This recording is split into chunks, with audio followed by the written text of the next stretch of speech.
Meghan Markle is living a fairy tale, with a prince by her side and a castle of her own. Frogmore is a royal residence. It is very grand. One of the nicest things about Frogmore Cottage is that it is just a stone's throw away from the Queen's residence at Windsor Castle. After a $4 million upgrade, it's decorated for a duchess. Velvet sofas, old mirrors, multi-coloured cushions. There is a granny annex for the glamorous Granny Doria. Meghan's keen to have a space for yoga.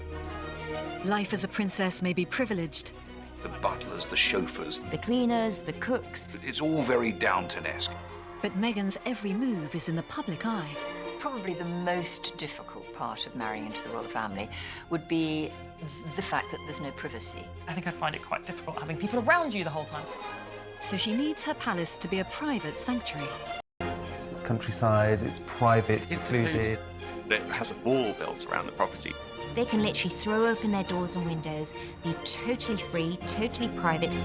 And now baby makes 3. It's going to be a much smaller, intimate household in which they want to bring up their baby. We know that they're going for a grey in the nurse, which I think is actually very chic. It's going to be the chicest baby there is. Well, I should hope so.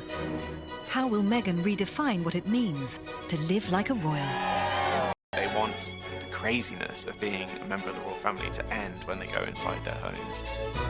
It's a very modern princess thing to do, I think. Modern princess, I like that.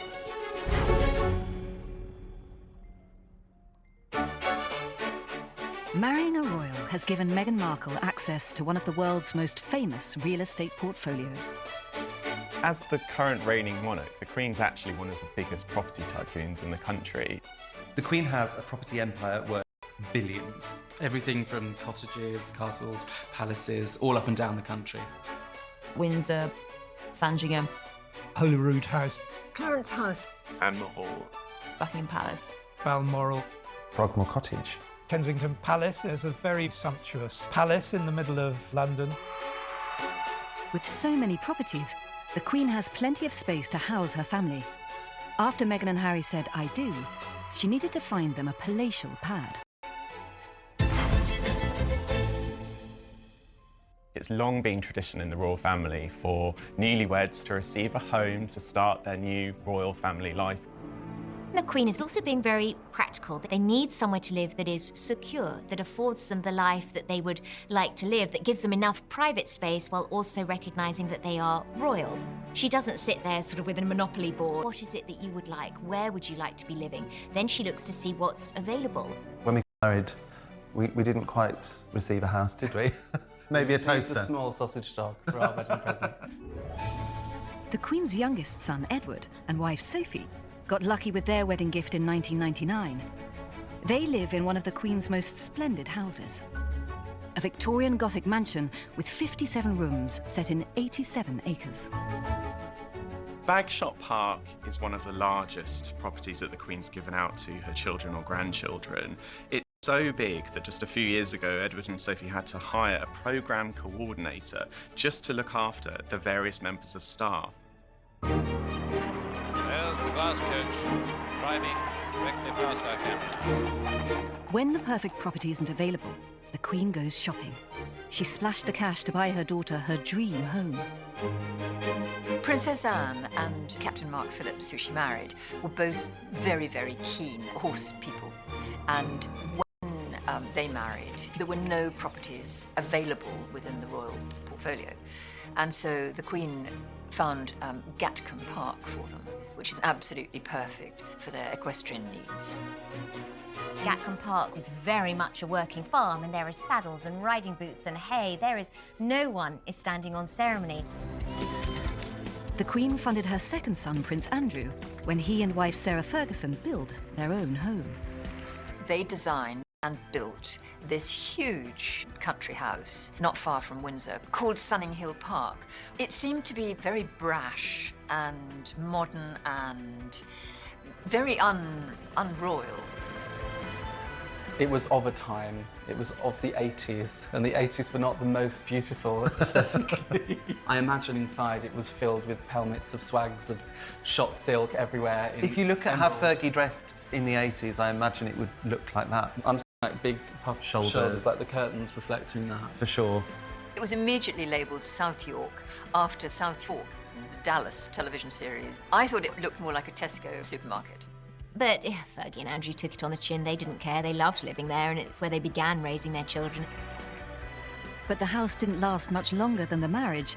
It was sold to a Kazakh oligarch who let it fall into disrepair and then pulled it down.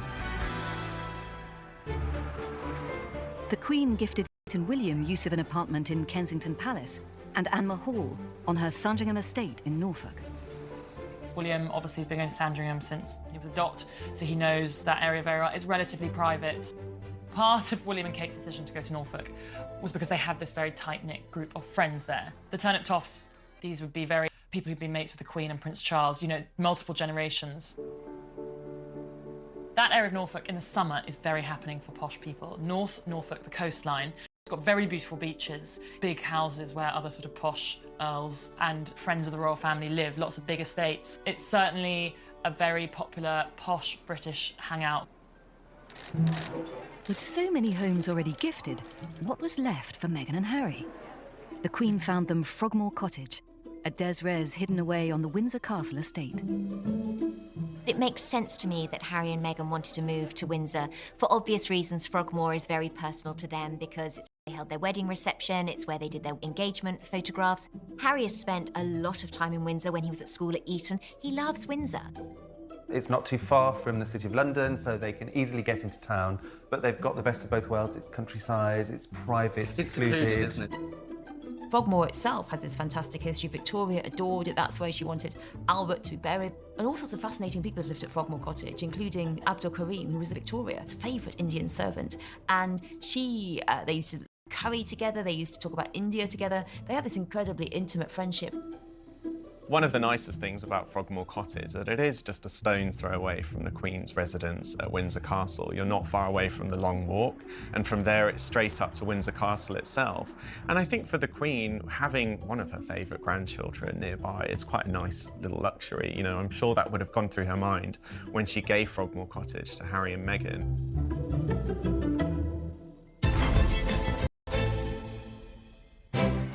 Meghan and Harry's new home was under wraps for months, while a team of builders blitzed it inside and out. Frogmore Cottage needed huge amounts of renovation. They've reportedly... 3 million, apparently. Yes, £3 million worth of renovation. It was previously 5 separate staff apartments for staff working in Windsor Castle, and of course needed to be returned back into one home, and a very different home to what it used to be as well. There is a annex for the glamorous granny Doria, who's going to be flying in. Heathrow's so close, so it makes sense that there's somewhere for her to stay when she comes to look after the baby and visit the family. Harry and Meghan are a modern family. They want certain spaces that weren't even thought of in previous eras. Meghan's keen to have a space for yoga, and Harry wants a home gym. You know, these are things that members of the royal family didn't have in the past. Meghan has opted for a very large grand staircase in the entrance with a double set of stairs either side. You can imagine Gone with the Wind. It's quite an American move, I would say. I think so. I think the whole place is going to be a mishmash of very British and some American traditions. And this grand staircase, you can imagine, you know, the car waiting outside as she sweeps down the stairs in a ball gown off to a glamour. Meghan's in-laws, Kate and William, also took on a major renovation at their London home, Kensington Palace. It had once belonged to the Queen's sister. When Princess Margaret had apartment 1A in the late 60s, 70s, it was very luxurious. It was beautifully decorated, very bold blue colours on the walls. She had a wonderful sink in her bathroom that was pale pink, an orchid-shaped sink. I mean, I think I would have loved that more than any of them. Princess Margaret was the polar opposite to her sister. Where Elizabeth was always rather frugal and restrained, Margaret lived in a much more extravagant way. She had a much greater sense of style than her sister. Her flat at Kensington Palace was famed for rather wild parties. But the apartment was neglected after Margaret's death in 2002 and rapidly deteriorated. When William and Kate took over apartment 1A, it needed extensive work. The windows, the roof, pipework, electrics. There was asbestos, there was really bad wiring, heating that hadn't been updated. So it was a massive renovation job because it is quite a big property. For you and I doing up a home, we're going to be thinking about the bedroom, bathrooms and a kitchen, and that's about it. For William and Kate, there were 22 rooms to think about. It might be a palace, but the Cambridges were keen to lead a modern, domestic lifestyle. It was important that the kitchen would be the heart of that home. So it was the first time, actually, that apartment 1A had a proper kitchen installed that a family could use, not just a chef. It is Kate and William doing the majority of that cooking themselves. Kate came from a pretty regular family home where lunch around a kitchen table, entertaining in that way was really important. And I think it's great that she wants to continue that tradition with her family and her children. It's a very modern princess thing to do, I think. Modern princess, I like that. There was a report that the Queen didn't quite understand why would they want another kitchen, because surely that's where the staff work. And of course that's the life that she knows.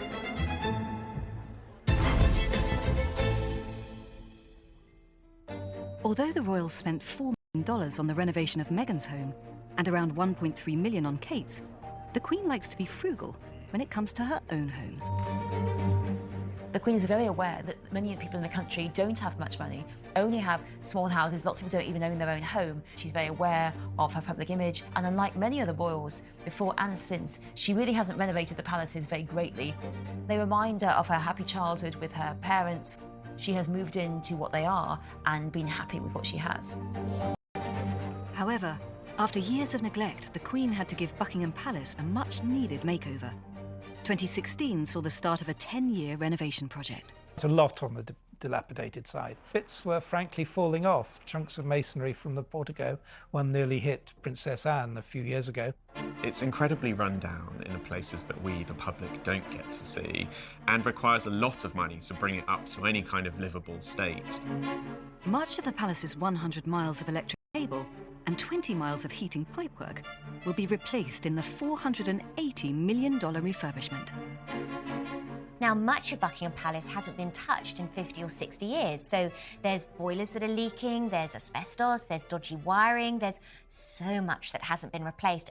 A major justification for the Buckingham Palace renovation was to avoid a catastrophic fire like the one which ravaged Windsor Castle in 1992. The Queen was devastated by the Windsor Castle fire. She really sees herself as a keeper of royal history.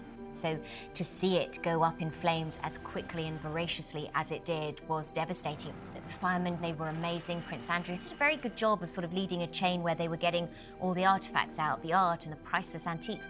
Her Majesty's absolutely devastated.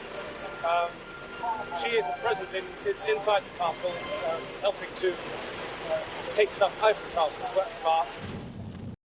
The castle needed a 5-year, $50 million restoration to repair the destruction. When they were doing the renovation, they did think, now that it's a burnt-out heap, how can we make this more energy-efficient moving forward? How can we make sure that we restore it to its former glory, but make sure that the wiring is correct this time round? So, yes, they were able to use it to correct some old issues and bring it up to the present day.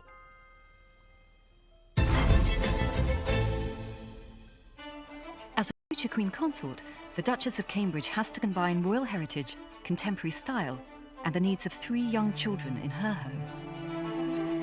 Although apartment 1A is the family home, William and Kate do use it for official purposes. It's a potential palace for them when they are king and queen of the country, and apartment 1A has to adhere to strict royal traditions. Whilst it's their home, it also needs to perform those formal functions, and it's mixing that traditional with the modern vibes. So getting the interior design right was critical. Kate called in the professionals. I knew that Ben Pentreath was helping Kate. He is very traditional, he likes gilt, and he puts things around fireplaces. Posh people are obsessed with fireplaces and mantelpieces, and then they have these sort of seats that you can sit on around fireplaces. Ben Pentreath is perhaps the perfect designer for this space because he naturally, instinctively mixes the traditional and the modern. He uses touches of colour that bring a space into a more contemporary setting, and he... Bernard Thorpe received the Royal Seal of Approval when Kate visited to pick out fabrics. When they've got a new client, interior designers will come to us. They'll probably have an idea in their mind of the look they're trying to achieve. We'll help them to pull out those things that we think they're looking for, and then they'll usually come back with their clients who probably want to see larger pieces of the samples they liked. I love the fact that Kate was very hands-on when it came to the interior design. of the apartment. She actually went shopping for the house and she took part in the whole process. It would be very easy to sit back and have things presented to you, but it doesn't have your personality. I think to have something that really means something to you, you need to have chosen it yourself, to put the hard work in. We eventually got a glimpse of William and Kate's taste in April 2016. When they invited the Obamas over when they were visiting the UK, we got to see their formal living room. People were very excited. All the newspapers were zooming in on various parts of the official photograph. My first impression of the Barack and Will picture was actually that it was quite traditional. But when you start to break it down and look in more detail, you can see those modern touches. It's very gorgeous, and the fashion at the moment is for elephant's breath and buttermilk and magnolia.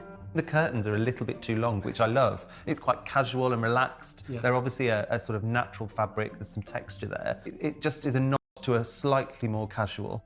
The loosening of the tie, if you like. Yes. I was lucky enough to go inside apartment 1A. I've had a lot to take in. Got George coming down the stairs in his pyjamas to say hello to Barack and Michelle, and of course Kate and William. The place itself is very impressive. It's very formal, a lot of artwork on the walls. The juxtaposition of the lucite table with the demi-lune behind, the gold-gilt demi-lune no less, is just showing very stark contrast between the old and the new. We've seen Kate shopping in places like John Lewis and very sort of, I guess, normal everyday department stores in the UK. And you can see touches of that around the home. I think it's a little bit older than perhaps what we'd expect for a couple in their 30s.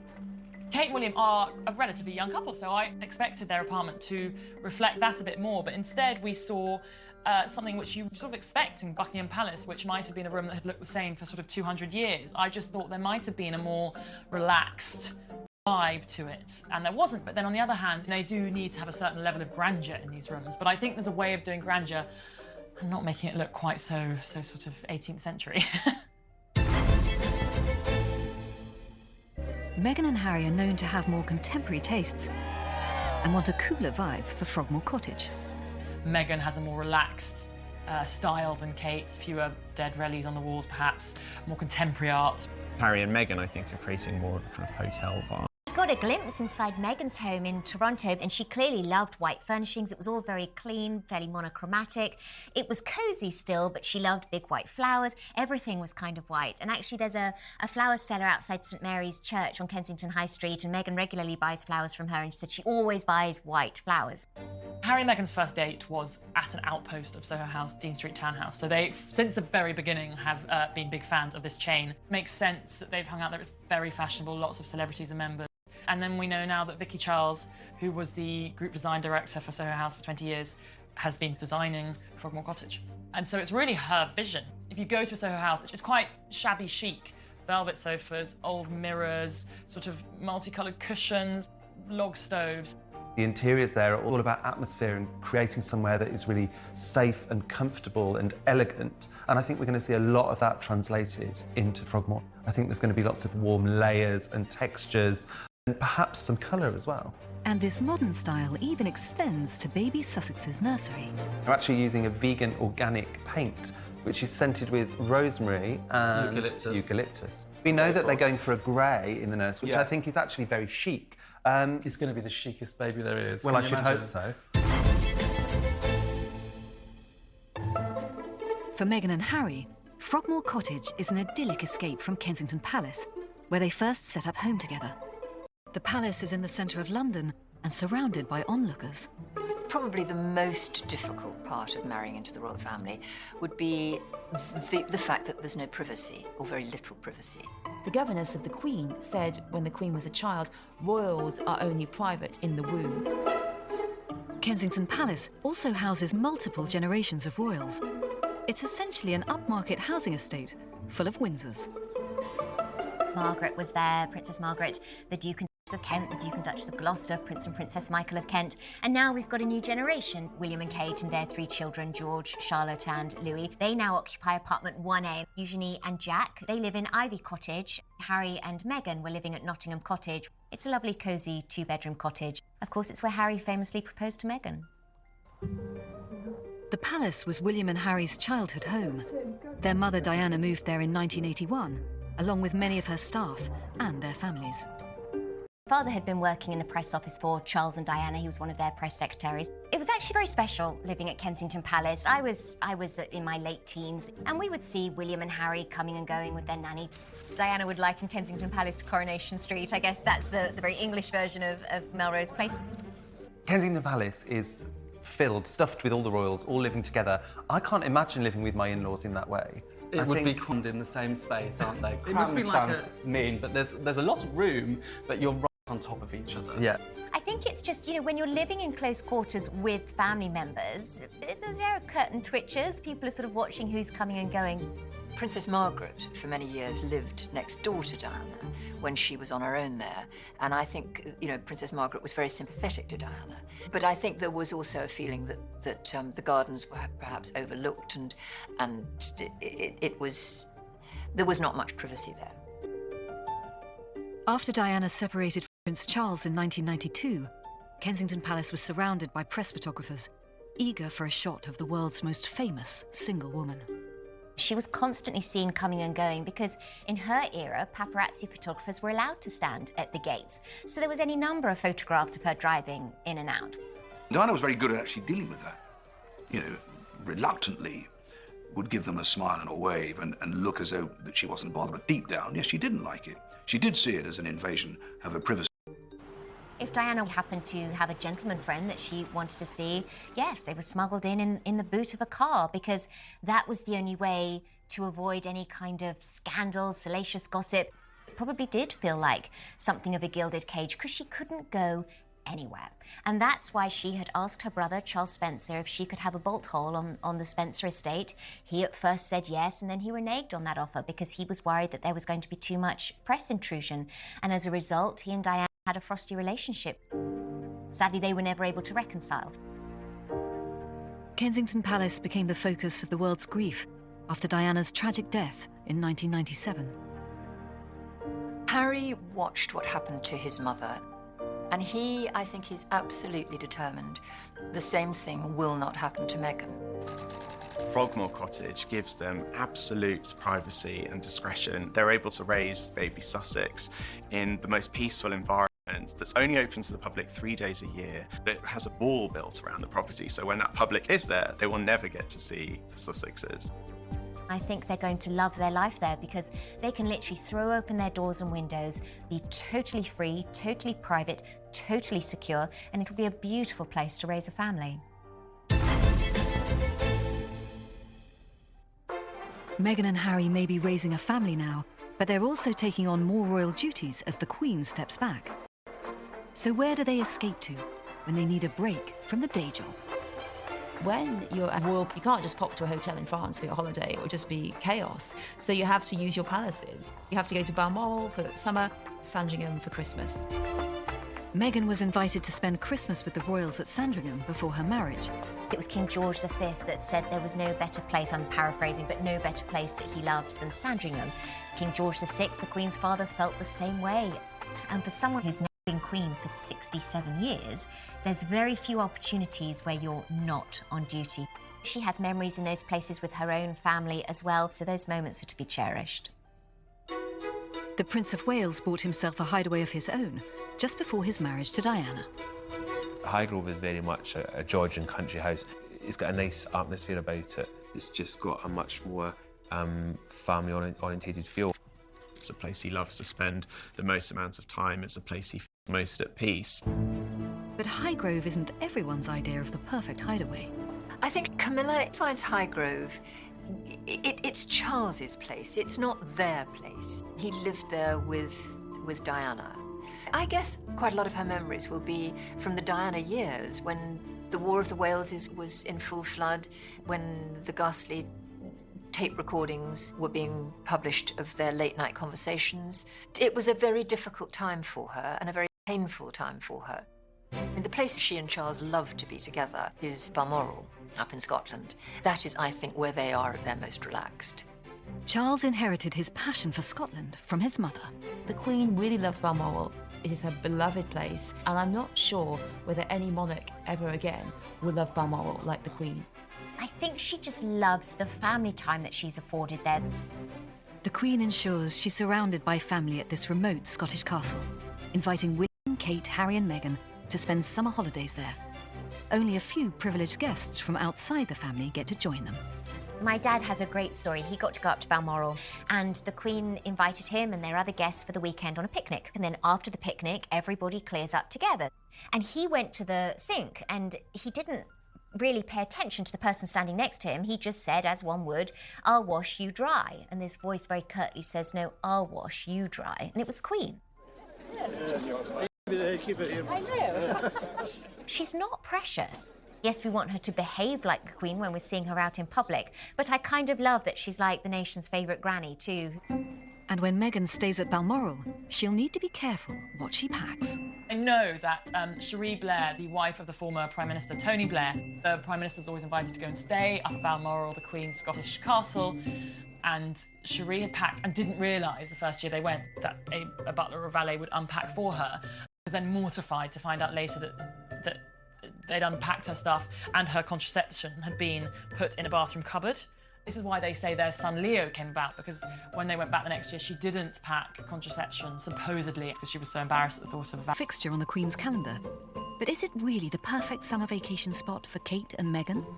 Kate loves that same royal lifestyle. She loves all the outdoorsy things. She wants to be surrounded by dogs and out in the stream. Meghan, I'm not sure. She's a California girl, so while I think she would appreciate the countryside, I think she'd find Scotland quite tough. Meghan's made no secret of how much she loves the sunshine and yoga outside on the beach, and Balmoral, you've got to be made of pretty stern stuff because it can be very cold up there even in the middle of August.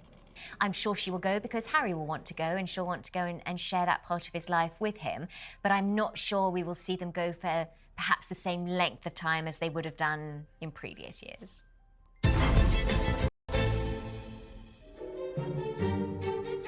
Meghan and Harry will be spending a lot of time at Buckingham Palace. They have a suite of rooms there to house their support staff and provide them with a London crash pad.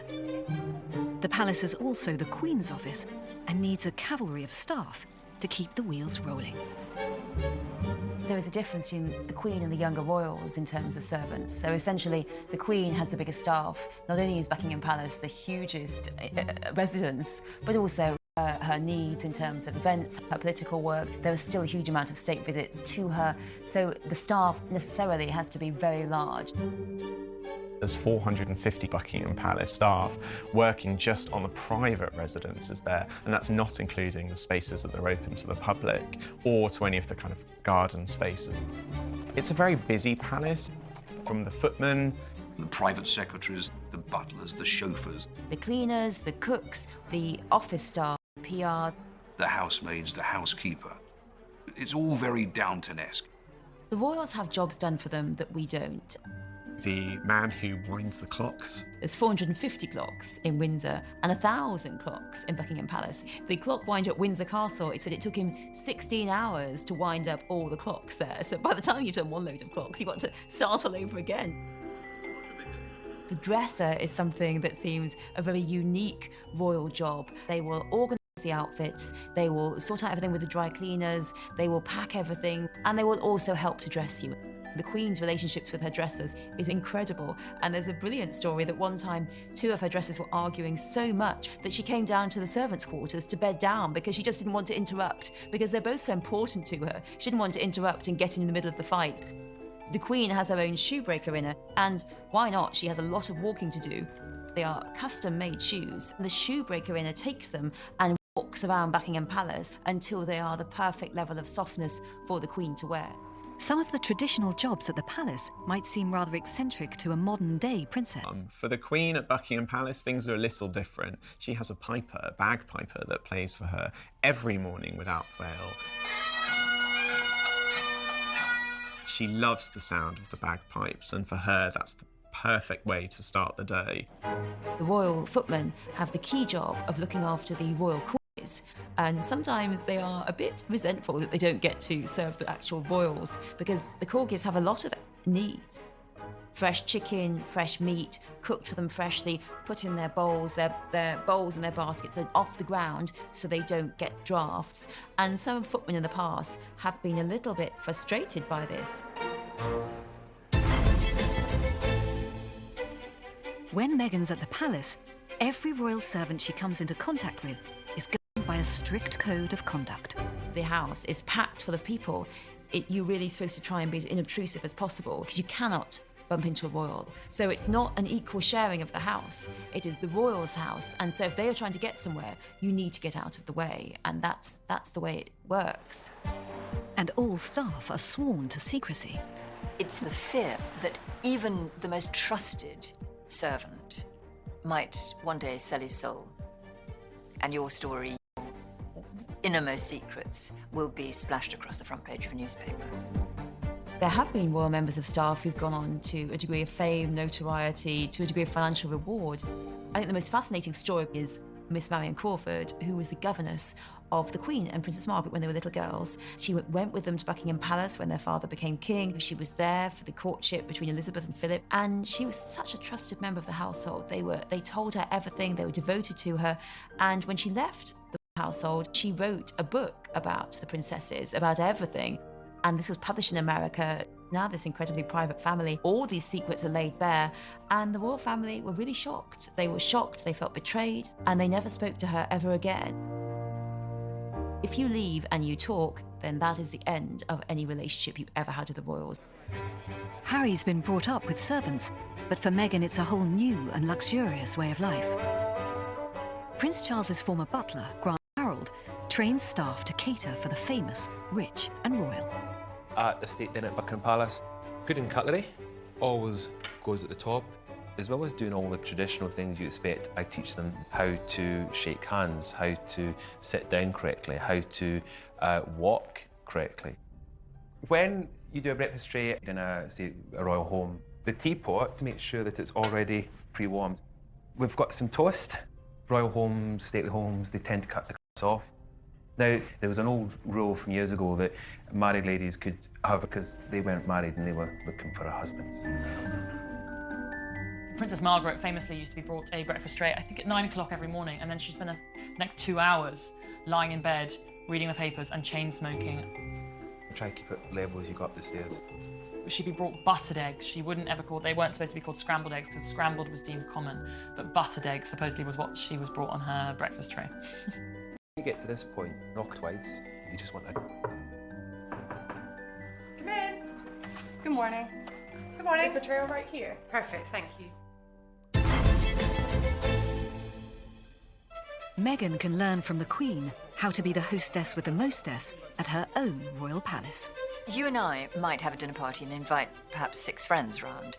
The Queen very often will have a banquet for hundreds of people at Buckingham Palace. And although she has all these people to do the work, she is actually a fantastically good hostess and quite a proud hostess. And she will go and check the arrangements before any banquet. If she's got a visitor coming to stay, like Barack Obama, Thank you so much. she will inspect the rooms. She would choose which suite of rooms they're going to stay in Buckingham Palace, and she will check them out. She will select some books to put by their bedsides, and she would generally prepare for a guest like you and I might prepare for a guest. There are even strict rules for those royal guests to follow. If you're lucky enough to go to an event at Buckingham Palace, what might surprise you is that the menu will not be in English, it will be written in French, which is a very old royal tradition. It's quite nice, and I think it keeps people on their toes as well, because when they sit down, they've suddenly got to really concentrate on what the menu says. If you're dining with the Queen, you've got to make sure that before the Queen stops eating, you've finished. If you haven't, then unfortunately, the staff will come in and take your plate away. But dinner at Meghan's place is likely to be a much more informal affair.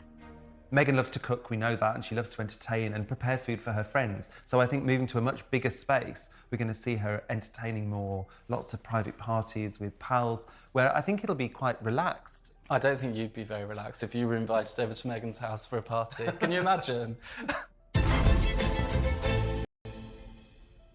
Meghan and Harry's more relaxed attitude to protocol means they won't surround themselves with servants.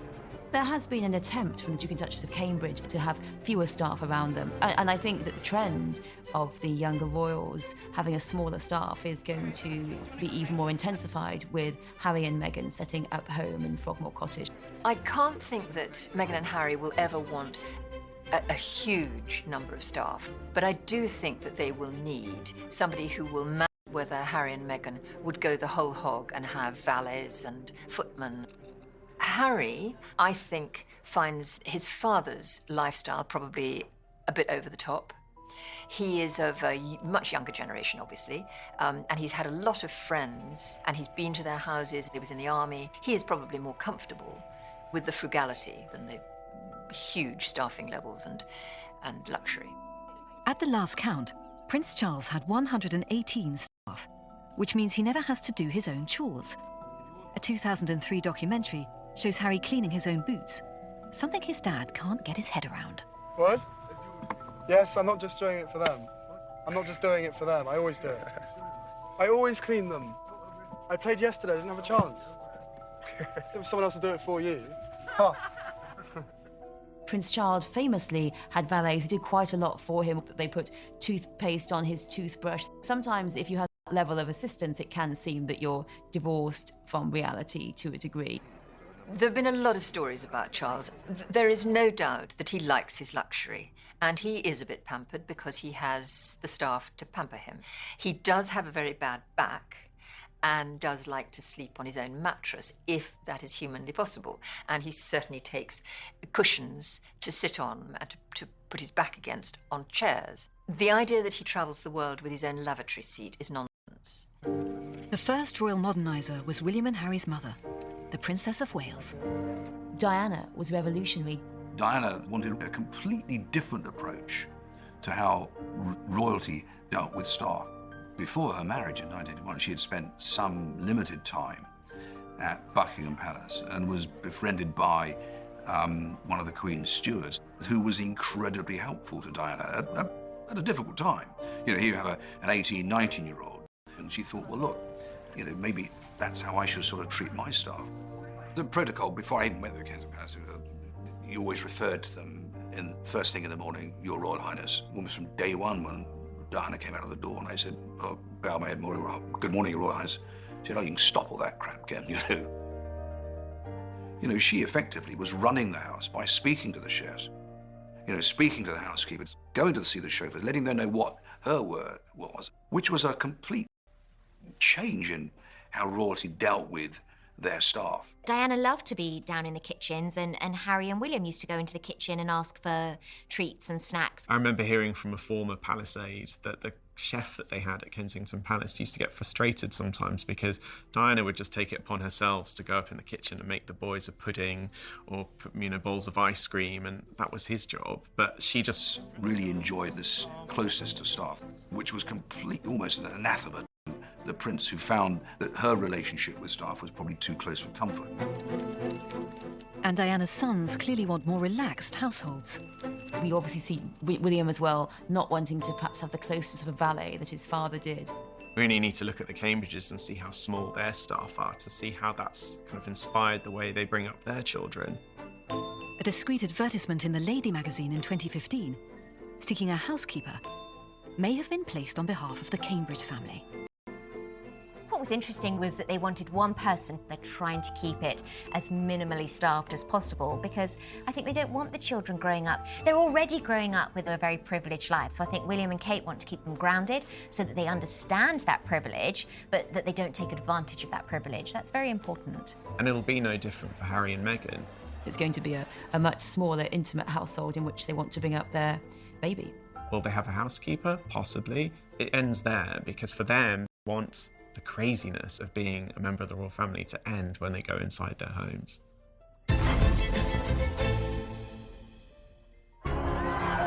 As they step onto the international stage, Harry and Meghan will have to balance two extremes: family life and royal life.